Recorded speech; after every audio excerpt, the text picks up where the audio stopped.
নমস্কার বন্ধুরা, সোনালী ভিলেজ ফুডে আপনাদের সবাইকে অনেক অনেক স্বাগত। আমি আজকে আপনাদের সামনে আবার এক ধরনের রেসিপি নিয়ে চলে এসেছি। তো আমি দেখুন এই গাছে একদম তাজা টাটকা লাউ, কচি লাউ তুলে নিয়ে এসেছি। তো আজকে আমি লাউয়ের পায়েস বানাবো। তো আমি কীভাবে বানাবো আপনারা আমার সঙ্গে থাকুন আর পুরো ভিডিওটা দেখতে থাকুন। তো লাউর আমরা তো অনেক রকমের তরকারি রান্না করে খেয়েছি, কিন্তু আজকে যে আমি বানাবো লাউয়ের পায়েস। এখন আমি লাউটা কেটে নেব।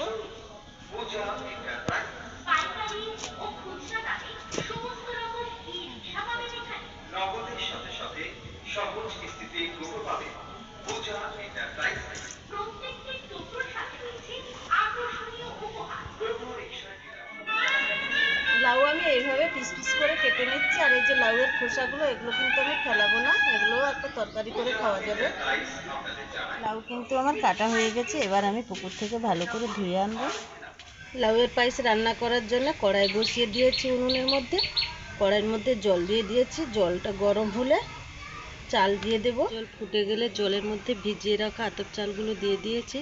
এখন ফুটতে শুরু করে দিয়েছে। কিছুক্ষণ এইভাবে আমি রান্না করব। অনেকটা ছেড়ে গেছে, দেখুন চাল কিন্তু আর গোটা নেই, অনেকটাই ছেড়ে গেছে। এবার এর মধ্যে দিয়ে দেব কেটে রাখা লাউ। লাউ আর চাল দুটোই কিন্তু সুন্দর গলে গেছে। এর মধ্যে দিয়ে দিচ্ছি কয়েকটা তেজপাতা, লবণ। এবার এর মধ্যে দিয়ে দিচ্ছি নারকেলের কুড়ো,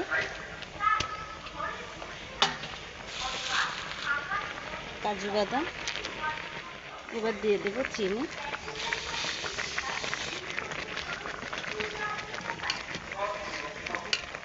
এবার দিয়ে দেব দুধ।